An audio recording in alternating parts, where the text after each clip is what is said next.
Hello बच्चों, चलिए प्रश्न को पढ़ते हैं और समझते हैं। यदि E1 व E2 स्वतंत्र घटनाएं हैं, जहां E1 की प्रायिकता 0.3 तथा E2 की प्रायिकता 0.6 है, तो निम्न के मान ज्ञात कीजिए। हमें मान ज्ञात करना है E1 और E2 में कोई भी नहीं की प्रायिकता का मान हमें ज्ञात करना है। प्रश्न को हल करने से पहले हम प्रश्न के लिए मुख्य अवधारणा लिख लेते हैं। तो इस प्रश्न के लिए अवधारणा मुख्य अवधारणा में हम स्वतंत्र घटना के नियम को लिखेंगे।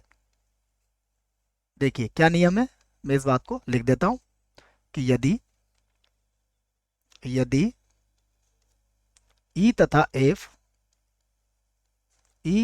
एफ स्वतंत्र घटनाएं हैं,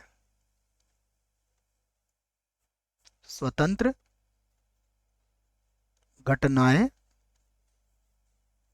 है, याद रखें आप। तब तब इसके लिए हम कहेंगे कि ई इंटरसेक्शन एफ की प्रायिकता बराबर होती है ई की प्रायिकता और गुणा एफ की प्रायिकता के। एक और सूत्र होता है, वो भी याद रखें आप। यहाँ पर ई नहीं की प्रायिकता अर्थात ई का बार इंटरसेक्शन एफ का बार, ये बराबर होता है ई नहीं की प्रायिकता और गुणा एफ नहीं की प्रायिकता के। तो ये कुछ सूत्र हैं जिसकी सहायता से हम इस प्रश्न को हल करेंगे। आइए अब प्रश्न में जो दिया है उसे लिख लेते हैं। तो क्या क्या दिया है हमें, यहाँ पे लिख लेता हूं मैं। दिया है, देखिए सबसे पहले E1 की प्रायिकता दी हुई है। E1 की प्रायिकता है 0.3 0.3। उसके बाद E2 की प्रायिकता भी दी हुई है। E2 की प्रायिकता है 0.6। उसके बाद E तथा F स्वतंत्र घटना है, या E1 तथा E2 बोलेंगे हम यहाँ पर, वो तो सूत्र लिखा था हमने। तो E1 तथा E2 स्वतंत्र घटनाएं हैं,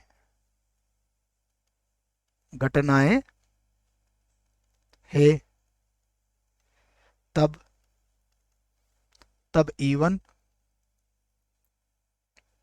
या हमें याद है, तब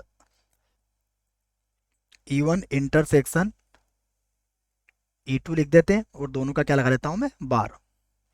इसकी जो प्रायिकता होगी वो किसके बराबर होगी, वो बराबर होगी E1 नहीं की प्रायिकता और E2 नहीं की प्रायिकता के। तो जो बातें दी गई है वो सब मैंने यहाँ पर मुख्य अवधारणा में लिख ली है। आइए अब हमें जो ज्ञात करना है उसे लिखते हैं। तो अब हमें ज्ञात करना है P ऑफ E1 तथा E2 में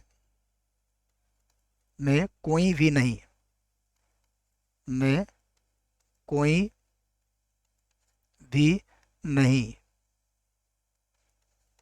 इसका तात्पर्य क्या हुआ, इसका तात्पर्य यह है कि E1 भी नहीं होगा और E2 भी नहीं होना चाहिए। न तो E2 होगा और न ही E1 होगा। तो अब देखिए, चूंकि E1 E2 स्वतंत्र घटना है तो हम इसे क्या लिख सकते हैं, तो अब हम बराबर में लिख सकते हैं E1 नहीं की प्रायिकता और गुणा E2 नहीं की प्रायिकता। तो अब इसको हम इस प्रकार भी लिख सकते हैं, 1 माइनस P ऑफ E1, और उसके बाद देखिएगा यह 1 माइनस P ऑफ E2, ये दिया हुआ है आपको, वही लिख रहा हूं मैं। अब इससे संबंधित मान हम रख देते हैं। तो ये होगा 1 माइनस, ये है 0.3 जो कि प्रश्न में दिया गया है, 1 माइनस ये है 0.6। तो इसे घटा लेते हैं तो ये हो जाएगा 0.7 और गुणा ये हो जाएगा 0.4। इसे हल कर लेते हैं तो 7 का बड़ा 4 बार बोलिए, तो ये हो जाएगा 28, अर्थात हमारा उत्तर आ जाएगा 0.28। आशा करता हूँ आपको इस प्रश्न का उत्तर समझ में आया होगा। धन्यवाद।